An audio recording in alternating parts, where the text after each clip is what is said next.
Some of you have been watching this channel for a while. Things are going well. I work on my forest lands. I cut some trees down. We run the tractor. We run the sawmill.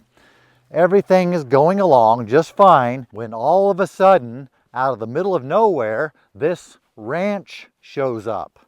What is the deal with this ranch? How did I all of a sudden get this big ranch? And while we're at it, why do I keep wearing this cowboy hat? First of all, it's not really a cowboy hat. It's wide brimmed like a cowboy hat, but it's a different style. It's not really a cowboy hat. I despise wearing sunscreen, but I don't like the damage the sun does. For the same reason I wear long sleeve shirts most of the time, I like the shade it provides. I was on my way over to what we call the old house. I did a review on this e-bike. Even though I gave it a hard review because it doesn't do well on steep hills, I still use that thing all the time running around out here. We call it the old house because it's the old house. I always assumed my family built this house, but I found out this house was already here when my great-great-grandfather bought the ranch back in the 1860s. The story goes these ranches out here belonged to the timber companies. They were logging the timber along the coast. Inland from the coast, it's a sunnier, warmer climate. They had these ranches where there was a lot of prairie to raise cattle to feed their workers. It's believed this cabin was probably built to house some of the ranch hands who were running the ranch. My great-great-grandfather bought it possibly from the timber companies, but some documents I've seen, maybe there was another owner in between. From what I understand, my great-great-grandfather got into the logging business. He bought this property as a place to winter his oxen, because in the winter, when it's raining, they weren't doing much logging. What I've often wondered is why they built this house right here, right on the edge of this edge, which goes down over the edge into the creek. There's a whole ranch out there with some really nice building sites, but for some reason, they decided to put it right here. Apparently, before this cabin was here, there was a cabin down other side of the creek down on the flat. I don't know if it burned down or got flooded out, what happened to it, but this was the cabin they built after that one. Maybe it was a matter of they decided down on the flat was a bad idea, let's put it up on the hill. They were already settled in the area. They didn't want to go far from where they were. I don't know. This was the house that was here when my great-great-grandfather bought the place. This is where they stayed. Eventually, he passed the ranch down to his son, who was my great-grandfather. He's the one who bought the up the mountain property, which is another story. He and his family stayed here. They didn't actually live out here. They had the homestead close to town. This is just where they stayed when they came out to the ranch. Eventually, they passed the ranch down to their kids. They all used this place until my grandfather decided this place is getting a little too crowded up here. But he built a house down the hill. That's the one I've been staying in this summer. It's the one that our side of the family uses. The extended family would stay up here. Then my grandpa's sister built a house down the hill from here. The side of the family that used to use this house quit coming out here and staying in it. It has not been maintained. As my dad would say, this place has abandonment issues. It's in poor repair. It's a neat old cabin from the 1800s. It would be a lot of work to fix it up though. And it's just, I think it's in a stupid spot. I don't know why they put it here. Let's go down the hill, not down the mountain, but down the hill.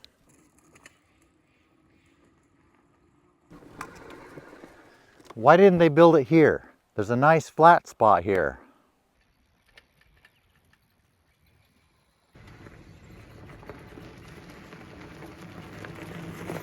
This is the house my grandfather built. I am not exactly sure when.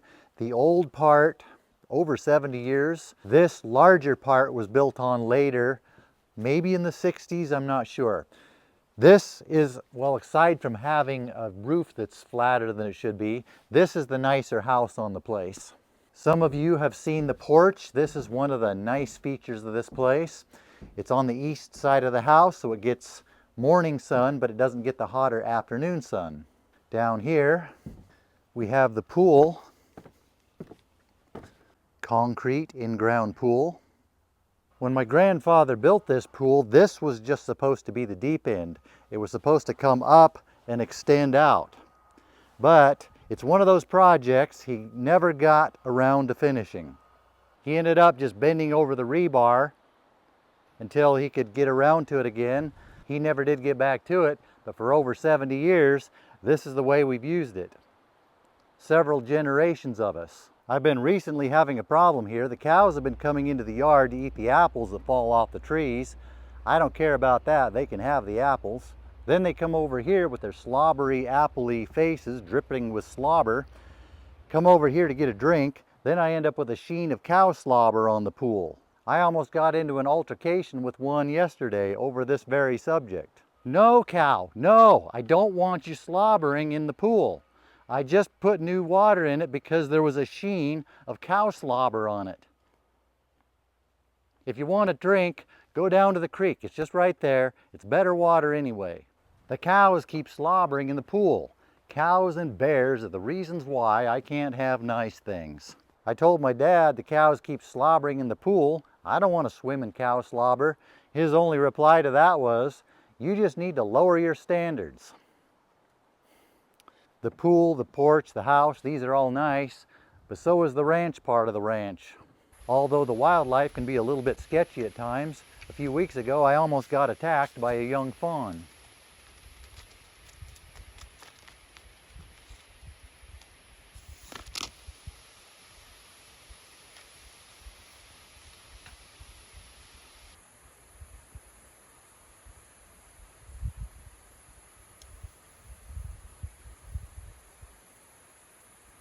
I would try to explain to you what was going on in this young fawn's mind, but I have no idea. But it was a friendly one.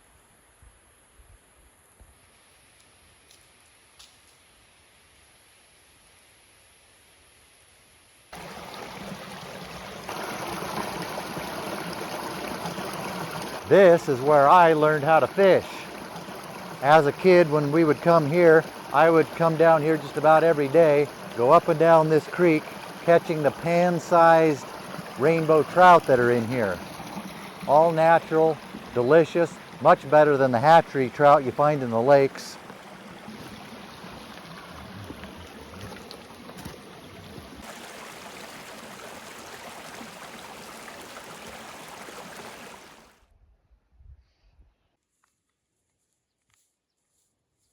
The cows belong to a neighboring rancher. He's been leasing the pasture out on this ranch since longer than I've been alive.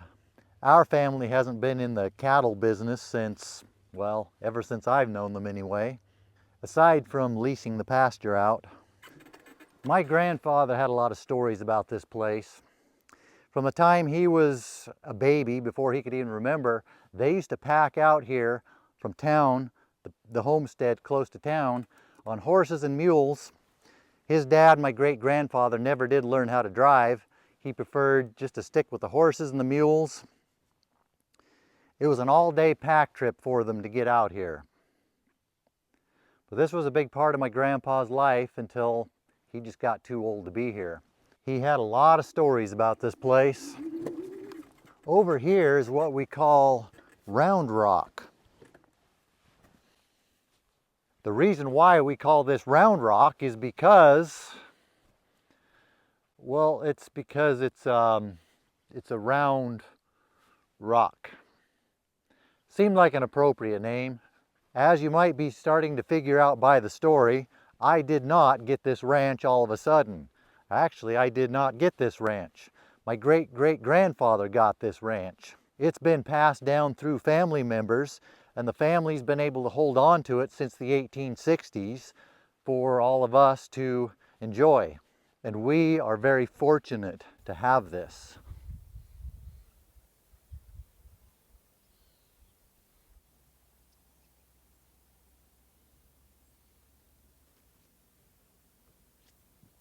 I've heard stories about my great-grandmother. They lived on the old homestead close to town. When life got hectic, it wasn't uncommon for her to say something like, I just need to go out to the hills. They called this the hills. I need to go out to the hills and just go sit on a rock. I think I know what she was talking about, because I know what it's like to come out here and sit on a rock.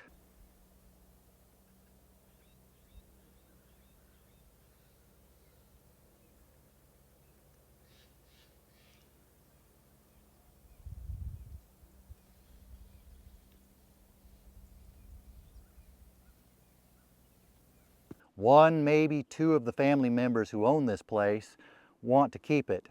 The rest of them just want to sell it. So what's the fate of this place going to be? Guess we'll find out.